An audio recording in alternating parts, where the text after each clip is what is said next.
हरिपुरा में पहुंचे सभी मेरे सम्मानित पिता समान बुजुर्गों, नौजवान साथियों, प्यारे बच्चों, जहां तक भी आवाज़ जा रही, हमारे माताएं बहनें, हमारे सभी नगर निवासी, मेरे साथ चल रहे हमारे पार्टी के सभी सीनियर लीडर साहिबान, अभी आपने विचार सुने सबके।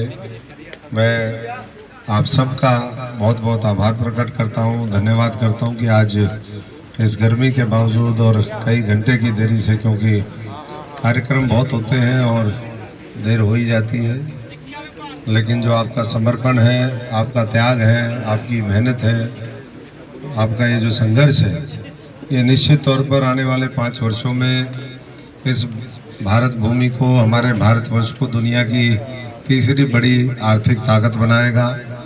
जब हम देश के 100 साल मनाएंगे तो ये विकसित भारत बने, इसको लेकर के आज नरेंद्र मोदी जी पिछले लंबे समय से प्लान भी कर रहे हैं, और मैं समझता हूँ कि जो 10 वर्षों में काम हुआ वो उसी की एक बुनियाद थी।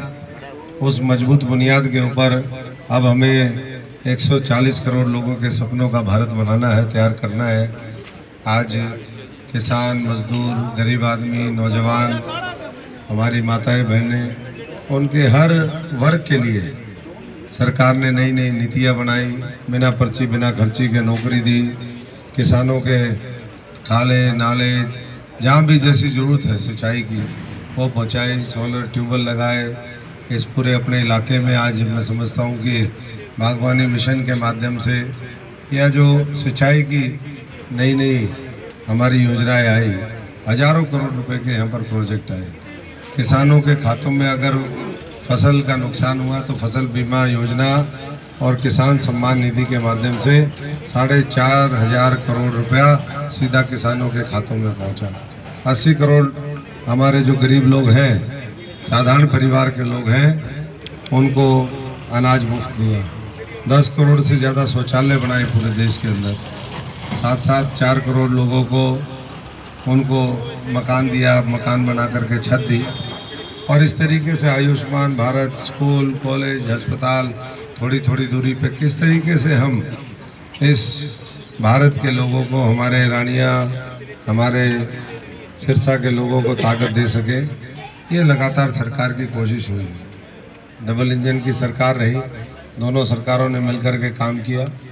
और जो देश के पुराने मुद्दे थे, कहीं करतारपुर कॉरिडोर साहब का मामला था, बाबा नानक की धरती बॉर्डर से बस थोड़ी दूर पाकिस्तान को दे दी।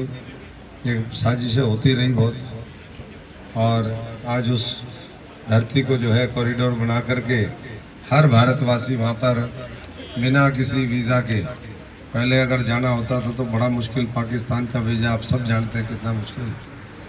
तो किसी अगर श्रद्धालु को जाना होता था तो वहाँ जाना एक तरीके से मुश्किल था, असंभव तो नहीं था लेकिन मुश्किल बहुत था। आज कोई भी व्यक्ति जाकर के सुबह जाकर के शाम को आ सकता है। राम मंदिर 550 साल पुराना मुद्दा, धारा 370, नागरिकता संशोधन कानून, महिलाओं के लिए आरक्षण, और आज हर राज्य के अंदर अगर आप देखेंगे उठा करके तो एयरपोर्ट, हमारे बंदरगाह, हमारे रोड, रेल, ये सारी इंफ्रास्ट्रक्चर, बिजली से लेकर के हर क्षेत्र में 3 मेडिकल कॉलेज आज हमारे इस पार्लियामेंट के अंदर बन रहे हैं। 3 मेडिकल कॉलेज, एक जींद के अंदर क्योंकि जींद जिला लगता है, एक फतेहाबाद के अंदर, एक सिरसा के अंदर।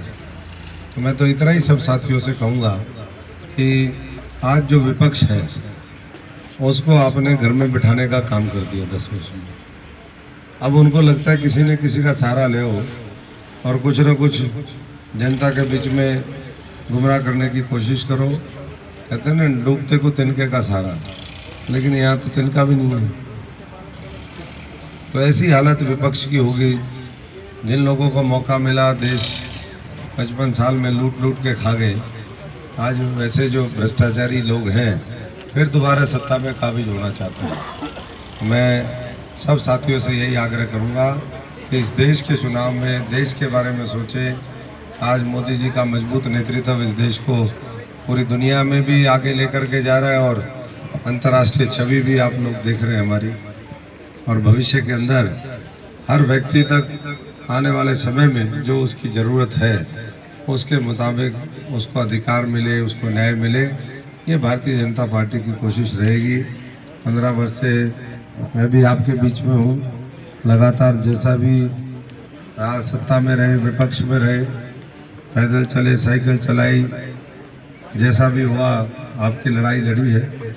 तो इतना ही मैं आप सबसे गुजारिश करूंगा कि एक बार फिर जो मोदी जी ने आशीर्वाद देकर के, कमल का निशान देकर के भेजा है, तो पूरी ताकत के साथ 25 तारीख तक ये 10 दिन आप दे दीजिए। आपके दिए हुए ये 10 दिन देश के लिए तो भाग्य निर्धारण करेंगे ही, 10, 20, 50, 100 साल का, लेकिन मैं समझता हूँ कि इस इलाके की भी आने वाली केंद्र की सरकार में अहम भागीदारी, हिस्सेदारी वो भी सुनिश्चित करेंगे।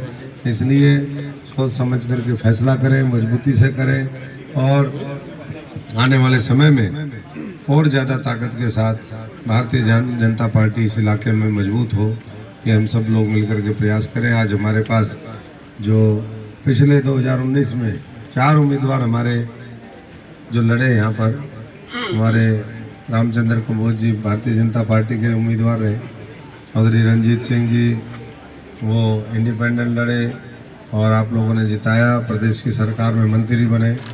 हमारे भाई गोविंद कांडा जी वो चुनाव लड़े, आज वो भी भारतीय जनता पार्टी के साथ है। भाई अमरजीत चानी जी वो भी लड़े चुनाव, वो भी आज साथ है। तो 4 उम्मीदवार जो पिछली बार थे वो भारतीय जनता पार्टी के साथ है। तो मैं समझता हूँ कि ताकत तो लगातार बढ़ी रही है परिवार की, उसके साथ साथ हम सारे साथी और आज देश बनाने की इस मुहिम में साथ जुड़े हैं।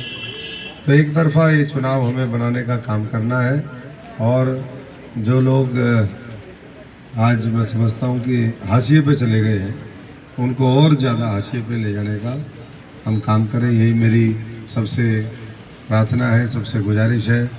आप अगले 12 दिन रिश्तेदारियों में, भाईचारे में, जहाँ भी काम धंधा जो भी आप करते हैं, अपने अपने साथियों से जब भी आप मिले तो कुछ न कुछ इस कमल के साथ, देश के साथ जोड़ने का काम करें, यही सबसे रिक्वेस्ट है मेरी। आप सब इतनी बड़ी संख्या में आए।